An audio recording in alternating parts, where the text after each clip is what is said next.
SSC CGL 2024 का exact exam pattern पे ये मॉक टेस्ट सीरीज या फिर मॉक टेस्ट या प्रैक्टिस सेट है, ये मॉडल पेपर है। इसको आप जो है पूरा अटेम्प्ट करिए और अपना अपना स्कोर जरूर बताइए वीडियो में कमेंट करके कितना आपका स्कोर आ रहा है इस पे। ये टेस्ट सीरीज बिल्कुल लेटेस्ट ट्रेंड पैटर्न के हिसाब से नए सिलेबस के हिसाब से बनाई गई है। टेस्ट सीरीज 50 टेस्ट सीरीज है टोटल, ठीक है। एक एक करके जो है आपको वीडियो देना हम चालू कर रहे हैं। ये वाली टेस्ट सीरीज एसएससी सीजीएल 2024 के एग्जाम से पहले जरूर लगाएं। अगर आप सारी अटेम्प्ट करना चाहते हैं तो ज्ञान सर एडुकेशन ऐप में जाएं, वहां पे सिर्फ 50 रुपए में 50 एसएससी सीजीएल 2024 के जनरल अवेयरनेस के 50 टेस्ट सीरीज आपको मिल जाएंगे अटेम्प्ट करने के लिए। आप अपनी रैंकिंग वगैरह भी देख सकते हैं उसमें और अटेम्प्ट कर सकते हैं अनलिमिटेड टाइम्स, ठीक है। सिर्फ 50 रुपए में 50 टेस्ट सीरीज है, नए ऑफिशियल सिलेबस के हिसाब से एग्जैक्ट एग्जाम पैटर्न पे बेस्ड है ये। एक और इंपॉर्टेंट इंफॉर्मेशन है आप सभी लोगों के लिए, एसएससी सीजीएल 2024 का जनरल अवेयरनेस का कंप्लीट रिवीजन कोर्स हमने लॉन्च कर दिया है ज्ञान सर एडुकेशन ऐप में। गूगल प्ले स्टोर में अगर आप सर्च करेंगे ज्ञान सर एडुकेशन, वो आपको मिल जाएगा, आप उसको इंस्टॉल करिए, ठीक है। और वहाँ पे जो है जब ऐप में अंदर जाएंगे एसएससी सीजीएल वाला जो है फोल्डर है उस पे जाइए। एसएससी सीजीएल 2024 का इंग्लिश मीडियम में भी और हिंदी मीडियम में भी रिवीजन का जो है कोर्स चल रहा है, उसको एक बार आप ज़रूर लगा लें। अगर आपको जनरल अवेयरनेस के पूरे क्वेश्चन जो है एग्जाम में सही करके आने हैं तो ये वाला रिवीजन कोर्स एक बार देख के ही जाएँ। जितना भी जनरल अवेयरनेस का जो सिलेबस है पूरा उसका निचोड़ है हमारे सिलेक्शन मटेरियल वाले रिवीजन वाले कोर्स में, ठीक है। कोर्स की फीस है सिर्फ 100 रुपये और उसमें कूपन कोड अप्लाई करना है ज्ञान सर। ऐसे ही टेस्ट सीरीज की भी फीस है 50 रुपये, कूपन कोड है ज्ञान सर, ठीक है। इसमें ये ध्यान रखिए कि फीस डबल रखी गई, लेकिन बाई नाउ से ऊपर एक अप्लाई कूपन का है उसमें ऑप्शन, उसमें आप अप्लाई कूपन करें ज्ञान सर, अगर आप उसमें डालेंगे तो फीस जो है आधी हो जाएगी। तो 100 रुपये में कोर्स है रिवीजन वाला, सिलेक्शन मटेरियल है उसमें जनरल अवेयरनेस का पूरा। तो एक बार एग्जाम से पहले जनरल अवेयरनेस का कोर्स जरूर से जरूर लगा के जाएं, हाईली रिकमेंडेड है, ठीक है। और 50 टेस्ट सीरीज जनरल अवेयरनेस के बिल्कुल एग्जैक्ट एग्जाम पैटर्न पे वो आपको 50 रुपये मिल जाएंगे। वो ज्ञान सर एडुकेशन वाले ऐप में पेड टेस्ट सीरीज वाले फोल्डर में जाके एसएससी सीजीएल 2024 का आप कोर्स ले सकते हैं। नमस्कार, आप सभी का स्वागत है स्टडी फॉर सिविल सर्विसेज में और मैं विष्णु सर आपका स्वागत करता हूं एसएससी के mock test video lecture number 10 में। तो चलिए आज हम लोग शुरुआत करते हैं 10वां और ये रहा आपको पहला क्वेश्चन आज का। ध्यान दीजिएगा, निम्नलिखित में से कौन सा विकल्प सही नहीं है? ए, परमाणु बल प्रकृति में मौजूद सबसे मजबूत बल है। बी, परमाणु ऊर्जा संयंत्र विखंडन के सिद्धांत पर काम करता है। सी, कैडमियम एक रेडियोधर्मी पदार्थ है। डी, आइंस्टाइन का द्रव्यमान ऊर्जा सिद्धांत E बराबर mc² है। ध्यान से देखिए, 5 सेकंड का समय लीजिए आप लोग और इसका आंसर करिए। तो आइए अगर इसका स्पष्टीकरण पे आते हैं तो परमाणु विखंडन प्रक्रिया का उपयोग परमाणु ऊर्जा संयंत्रों में किया जाता है। मजबूत नाभिकीय बल अन्य सभी बलों में सबसे मजबूत बल होता है। कैडमियम एक खनिज तत्व है, इसका सबसे प्रचुर प्राकृतिक रूप में पाया जाने वाला आइसोटोप गैर रेडियोधर्मी है। आइंस्टाइन का द्रव्यमान ऊर्जा समीकरण क्या होता है? E बराबर mc² होता है। द्रव्यमान ऊर्जा तुल्यता के अनुसार हर वस्तु में स्थिर अवस्था में एक निश्चित मात्रा में ऊर्जा होती है। गतिज ऊर्जा स्थिर शरीर में मौजूद नहीं होती है, इसमें केवल संभावित ऊर्जा और तापीय और रासायनिक ऊर्जा होती है जो संभावित है। तो इसके अनुसार ऑप्शन नंबर सी बिल्कुल सही था आपका। कैडमियम एक रेडियोधर्मी पदार्थ है, ये आपको सही नहीं है। नेक्स्ट आते हैं, अगर यहां से अगर हम लोग ऑप्शन देखिएगा, मसाला बोर्ड का गठन कब और किस अधिनियम के तहत किया गया था? चारों ऑप्शन को पढ़िए ध्यान से। मसाला बोर्ड का गठन कब और किस अधिनियम के तहत किया गया था? चारों ऑप्शन को ध्यान से देखिएगा। मसाला बोर्ड का गठन कब और किस अधिनियम के तहत किया गया है? आइए स्पष्टीकरण पे। तो मसाला बोर्ड अधिनियम 1986 में भारत सरकार वाणिज्य मंत्रालय के माध्यम से 26 फरवरी 1987 को लागू हुआ। मसाला बोर्ड का मुख्यालय कहाँ है? कोच्चि केरल में है। कहाँ है? कोच्चि केरल में है। प्रश्न नंबर 3 पे आते हैं कि कौन सा देश जून 2024 में अंतरराष्ट्रीय सौर गठबंधन में पूर्ण सदस्य के रूप में शामिल होने वाला 100वां देश बन गया है? चारों को ध्यान से देखिएगा, कौन सा देश जून 2024 में अंतरराष्ट्रीय सौर गठबंधन में पूर्ण सदस्य के रूप में शामिल होने वाला 100वां देश बना है? तो ये तो करंट अफेयर है, आइए इसको भी देखते हैं हम लोग। तो पराग्वे कौन है? पराग्वे देश अंतरराष्ट्रीय सौर गठबंधन का पूर्ण सदस्य बनने वाला 100वां देश बन गया है। 100वां देश बन गया। आइए चौथा नंबर बनिहाल दर्रे की भौगोलिक स्थिति के संदर्भ में निम्नलिखित में से कौन सा विकल्प सही है? किसके बारे में? तो बनिहाल दर्रा। चारों को ध्यान से देखिएगा, ऑप्शन को, चारों ऑप्शन को ध्यान से पढ़िए। 10 सेकंड का समय लीजिए इसके लिए, देखिए ध्यान से पढ़िए इसको, ध्यान से। चलिए, तो चारों ऑप्शन आप लोग पढ़ लिए होंगे। आइए इसका स्पष्टीकरण पे आते हैं। देखिए ध्यान से, स्पष्टीकरण क्या है। बनिहाल दर्रा यह पीर पंजाल पर्वतमाला में स्थित है, सबसे इंपॉर्टेंट पॉइंट है ये। यह कश्मीर घाटी यानी कि जम्मू और कश्मीर में को बाहरी हिमालय यानी कि शिवालिक को ही बाहरी हिमालय कहते हैं से जोड़ता है, जिसकी ऊंचाई कितनी है? 2832 मीटर है। कितना है? 2832 मीटर का है। ध्यान से, भारत में जनगणना की शुरुआत किस वर्ष से हुई थी? ध्यान से, लॉर्ड मेयो के काल में हुआ था। आपके लिए हिंट से ये, ठीक है, लॉर्ड मेयो के काल में भारत में जनगणना की शुरुआत हुई थी। ये भी आपको हम पढ़ाए हुए हैं बेचेज में आप लोग को। तो 1972 में लॉर्ड मेयो के शासनकाल में भारत में पहले जनगणना हुई थी। फिर उसके बाद लॉर्ड रिपन के काल में 1881 में होगा अच्छे तरीके से। किस चोल सम्राट ने बेल्लोर की लड़ाई में पांड्य राजा मारवर्मन राज सिंह टू को हराया था?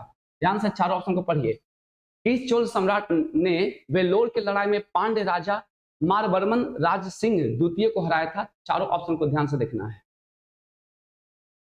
चलिए इसका स्पष्टीकरण पे आते हैं। तो स्पष्टीकरण क्या कहता है कि परांतक चोल प्रथम, क्या नाम है? परांतक चोल प्रथम ने बेल्लोर के युद्ध में पांड्य राजा मारवर्मन राज सिंह द्वितीय को हराया था। इस युद्ध के बाद चोल साम्राज्य का प्रभाव बढ़ने लगा। परांतक चोल वन को उत्तम चोल के नाम से भी जाना जाता है। क्या कहते हैं उनको? उत्तम चोल भी कहते हैं। 7वां नंबर, भारत का वह महाकाव्य कौन सा है जिसकी पांडुलिपियों को यूनेस्को की 2024 की विश्व स्मृति की सूची में शामिल किया गया है?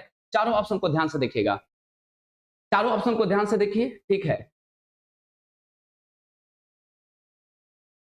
आइए इसका स्पष्टीकरण ध्यान से। 3 भारतीय साहित्यिक कृतियां जिनका नाम है रामचरितमानस, पंचतंत्र और आपको श्रीहृदय लोक स्थान 2024 memory of the world committee for Asia and the Pacific क्षेत्रीय रजिस्टर में अंकित की गई है। यह पहली बार है जब भारत के 3 नामांकन एक ही चक्र में स्वीकार किए गए हैं। तो तीनों कृति का नाम याद रखिएगा। चलिए 8वां नंबर, हीलियम को निष्क्रिय गैस क्यों कहा जाता है? चारों ऑप्शन को ध्यान से देखिएगा। हीलियम को निष्क्रिय गैस यानी कि इनर्ट गैस क्यों कहते हैं? चारों ऑप्शन को ध्यान से पढ़िएगा। इनर्ट गैस क्यों कहते हैं इसको?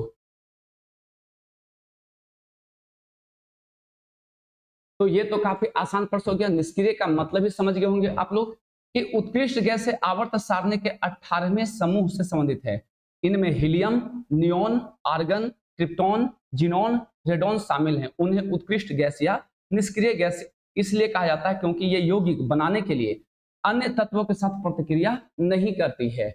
आइए क्वेश्चन नंबर 9 पे आते हैं। निम्नलिखित में से कौन से 2 कार्यात्मक समूह प्रोटीन में मौजूद एमिनो एसिड बनाते हैं? ध्यान से देखिएगा चारों ऑप्शन को। निम्नलिखित में से कौन से 2 कार्यात्मक समूह प्रोटीन में मौजूद एमिनो एसिड बनाते हैं?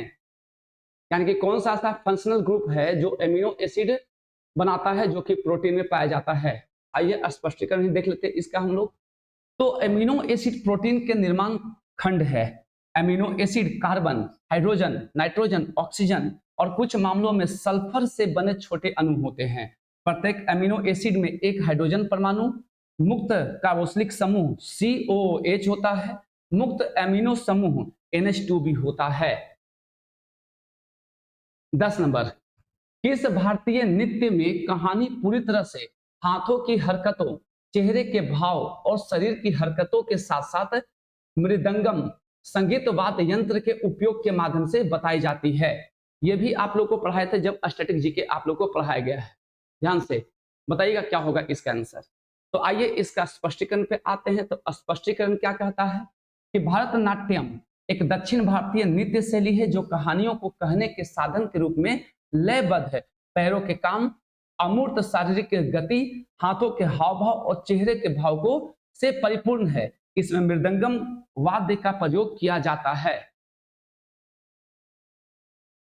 नेक्स्ट आते हैं 11 नंबर, अरुणाचल प्रदेश की आदिस और अपातानी जनजातियों के बारे में निम्नलिखित कथनों पर विचार करें। ध्यान से चारों ऑप्शन को पढ़िए, ध्यान से देखिएगा। अरुणाचल प्रदेश की आदिस और अपातानी जनजातियों के बारे में निम्नलिखित कथनों पर विचार करें।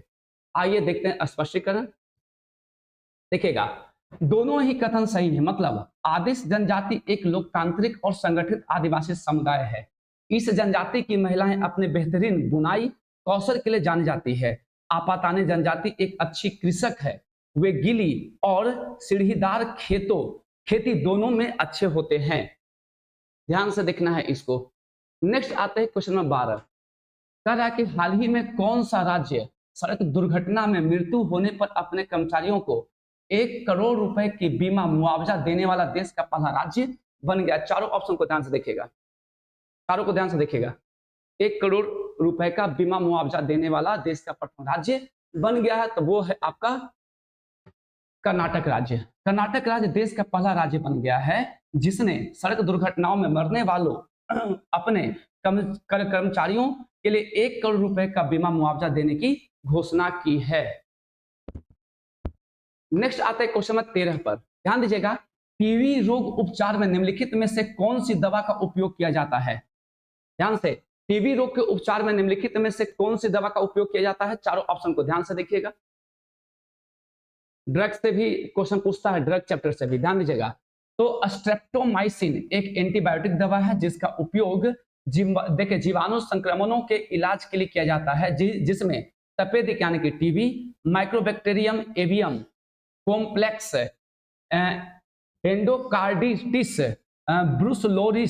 ब्रूसेलोसिस, प्लेग, टूला रेमेनिया और चूहे के काटने से होने वाला बुखार इसमें शामिल होता है। स्पष्टीकरण में ये बीमारी का नाम सब याद करिएगा आप लोग। 14 नंबर, 1950 में स्थापित योजना आयोग के प्रथम अध्यक्ष कौन थे। तो योजना आयोग के अध्यक्ष कौन होते हैं, तो उस समय के प्रधानमंत्री जो होंगे वही होंगे। ठीक है, चलिए इसमें भी स्पष्टीकरण की जरूरत आप लोग को नहीं होनी चाहिए।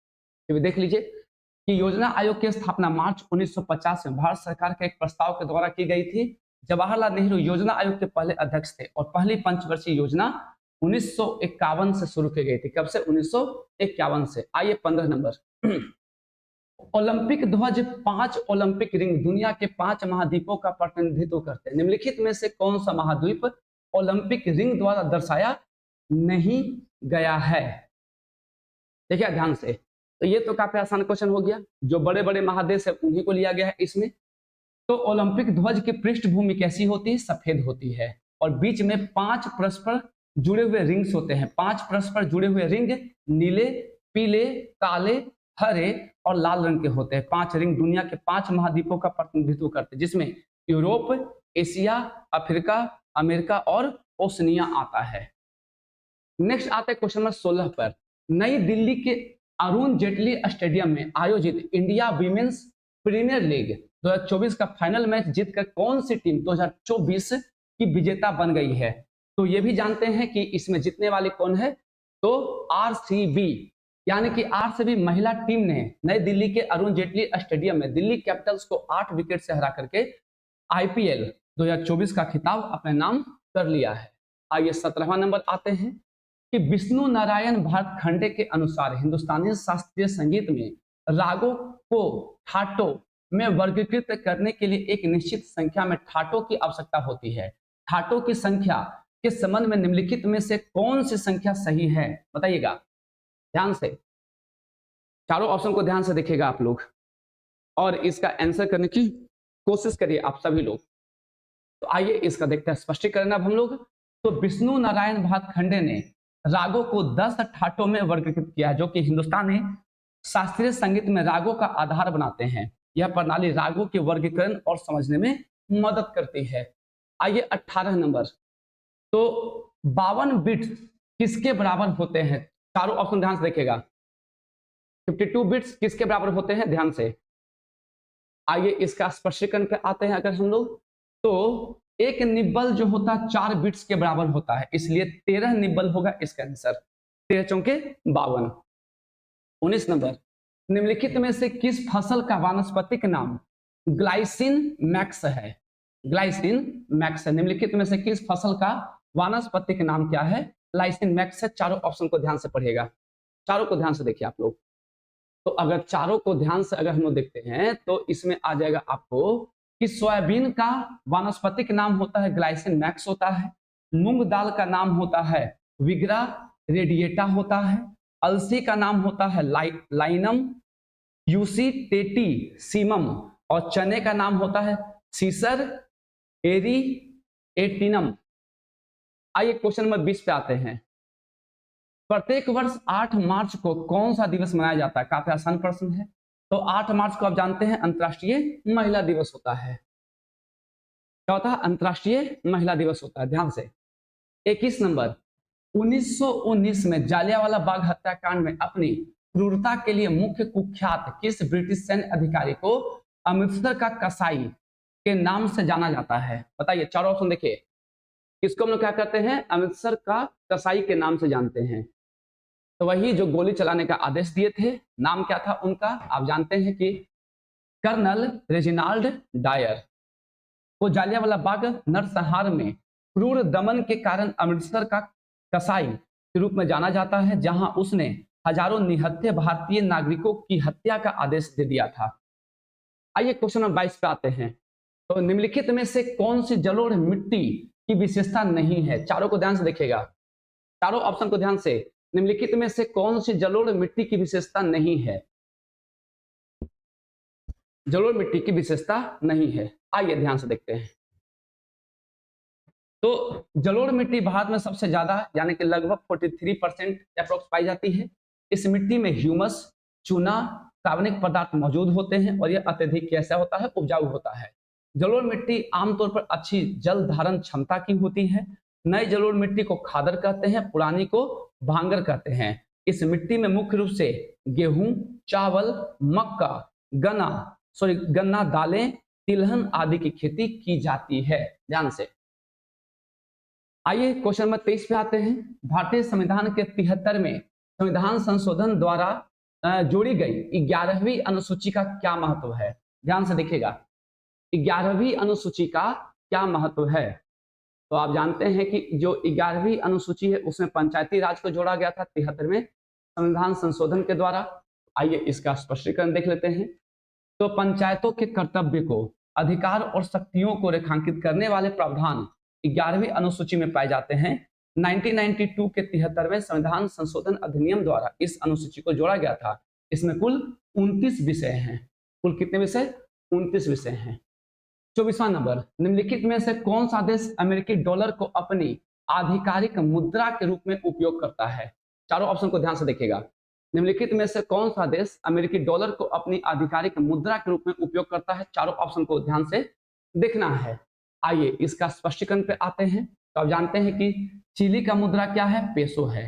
कोलंबिया का मुद्रा क्या है? पेसो ही है।